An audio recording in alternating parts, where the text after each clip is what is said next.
wabarakatuh. Salam sejahtera semuanya. Yang saya hormati Bapak Babay Barmawi, SAG MSI, selaku dosen pengampu mata kuliah Komunikasi Organisasi dan Kelompok, dan teman-teman semuanya yang berbahagia. Sebelumnya, perkenalkan, nama saya Bayang Ladiana. Saya mahasiswi jurusan Komunikasi Penyiaran Islam IAIN Syekh Nurjati Cirebon. Sebelum saya menjelaskan materi yang ingin saya sampaikan, saya punya quotes. Orang bijak mengatakan, "You can have brilliant ideas, but if you can't get them across, your ideas won't get you anywhere." Artinya, kamu bisa memiliki ide-ide brilian, tetapi jika kamu tidak dapat menjelaskannya, maka ide-ide brilian tersebut tidak akan bisa membawamu kemanapun kamu berada. Artinya, bahwa ide-ide brilian tersebut harus ditambah dengan skill komunikasi yang tepat.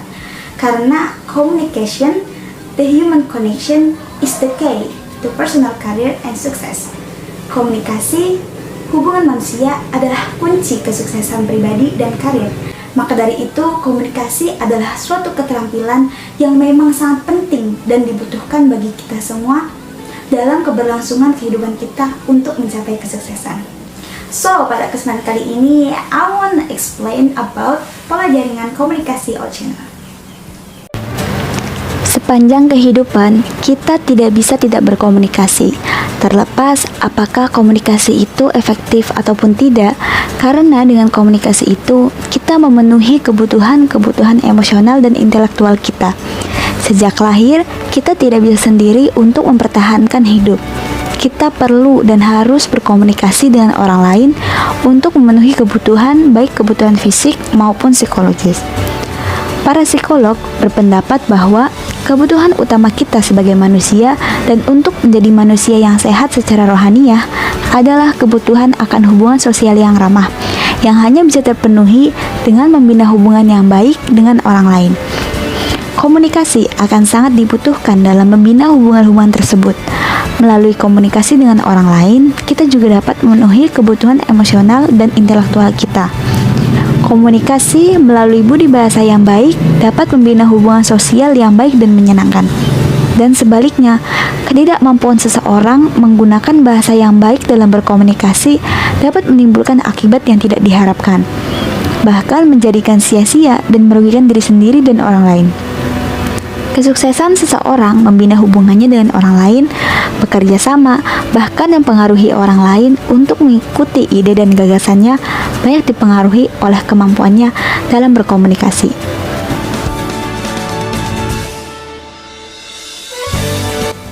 Nah, pertama kali teman-teman mendengar istilah jaringan komunikasi ini, apa sih yang ada di pikiran teman-teman? Apakah mungkin itu seperti jejaring atau garis yang menghubungkan satu titik dengan titik lainnya? Nah, dalam istilah komunikasi, ada yang kita sebut sebagai communication network atau jaringan komunikasi. Jadi proses komunikasi yang teman-teman jalankan ini, proses komunikasi yang teman-teman lakukan setiap hari, misalnya dengan orang yang sama gitu ya. Nah, proses komunikasi itu dapat kita polakan atau interaksi yang terus-menerus atau proses komunikasi yang terus-menerus tersebut membentuk suatu pola. Nah, pola inilah yang disebut dengan jaringan. Menurut Rogers, 1981 mengemukakan bahwa jaringan-jaringan komunikasi terdiri atas individu-individu yang berhubungan melalui pola-pola arus informasi. Selanjutnya, menurut De Vito, 1997 mendefinisikan jaringan komunikasi sebagai suatu saluran atau jalan tertentu yang digunakan untuk meneruskan pesan dari satu orang ke orang lain. Jadi dapat disimpulkan bahwa jaringan komunikasi adalah saluran yang digunakan untuk meneruskan pesan dari satu orang ke orang lain. Jaringan komunikasi ini kemudian merupakan sistem komunikasi umum yang akan digunakan oleh kelompok dalam mengirimkan pesan dari satu orang ke orang lainnya. Untuk memperjelas definisi dari jaringan komunikasi tersebut, berikut saya tampilkan beberapa gambar yang menggambarkan pola atau jaringan komunikasi. Jadi, kenapa sih kita itu perlu mempelajari jaringan komunikasi? Yang pertama adalah jaringan komunikasi ini menjadi penting. Karena apa? Dengan melihat pola komunikasi di dalam suatu kelompok, kita bisa mengidentifikasi aktor-aktor di dalam jaringan tersebut.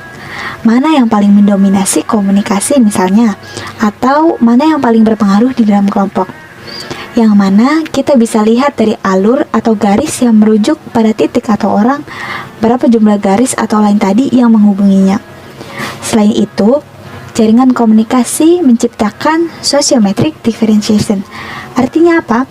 Bahwa dalam kelompok yang berbeda itu cenderung mencerminkan jaringan atau bentuk pola-pola komunikasi yang tentu saja berbeda. Misalnya, jaringan komunikasi mahasiswa komunikasi penyiaran Islam tentu akan berbeda dengan pola jaringan komunikasi yang dimiliki oleh mahasiswa akuntan misalnya. Nah, ini nih yang dimaksud dengan sociometric differentiation.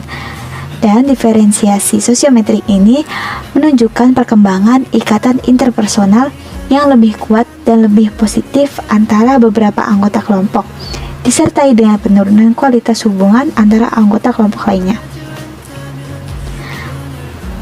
Berikut bentuk-bentuk jaringan komunikasi. Yang pertama, ada jaringan komunikasi bentuk roda. Yang kedua, jaringan komunikasi bentuk rantai. Yang ketiga, jaringan komunikasi bentuk Y. Yang keempat, jaringan komunikasi bentuk lingkaran. Dan yang terakhir, jaringan komunikasi bentuk all channel. Kalau teman-teman perhatikan, ini bentuknya sebetulnya mirip seperti jaringan komunikasi lingkaran ya. Tetapi jika dicermati lebih lanjut, di sini tanda panah atau garis yang menghubungi not yang satu dengan not yang lain saling terhubung satu sama lain. Itulah kenapa jaringan ini disebut sebagai jaringan komunikasi semua saluran, karena setiap anggotanya dapat berkomunikasi satu sama lain. Setiap anggotanya itu memiliki kekuatan dan kedudukan yang sama untuk saling mempengaruhi. Tidak adanya pemimpin di dalam jaringan komunikasi bentuk horizontal ini ya.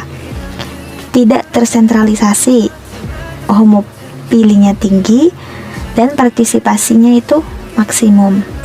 Kalau begitu, apa perbedaannya antara jaringan komunikasi all channel dengan jaringan komunikasi lingkaran? Nah, perbedaannya ini kalau pada struktur lingkaran itu ada batasan yang ada pada setiap anggota saat berkomunikasi. Jadi setiap anggota ini hanya bisa berkomunikasi dengan dua orang yang ada di sisinya, tidak adanya kebebasan. Sedangkan dalam struktur all channel tidak adanya batasan, dalam arti bebas dalam berkomunikasi. Jadi setiap anggota ini dapat dengan bebas berkomunikasi pada setiap anggota yang ada di dalamnya secara keseluruhan. Lalu seperti apa contohnya pola jaringan komunikasi all channel ini? Nah, contoh jaringan komunikasi all channel ini yaitu diskusi, rapat, musyawarah. Jadi ketika melakukan diskusi ini, setiap anggota kelompok dapat menyampaikan pendapatnya dan bertukar pikiran dengan anggota kelompok yang lain. Misalnya, A dapat menyampaikan pendapat atau berkomunikasi dengan B, C, D, dan E. B dapat berkomunikasi dengan A, C, D, dan E, dan begitu seterusnya. Dengan jaringan komunikasi all channel, setiap anggota kelompok dapat menyampaikan pendapatnya dan berkomunikasi dengan anggota kelompok yang lain dan melakukan timbal balik, sehingga anggota kelompok tersebut tidak hanya mendapatkan informasi dari satu orang saja, melainkan dari anggota yang lain juga. Sekian penjelasan sederhana dari saya tentang pola jaringan komunikasi all channel.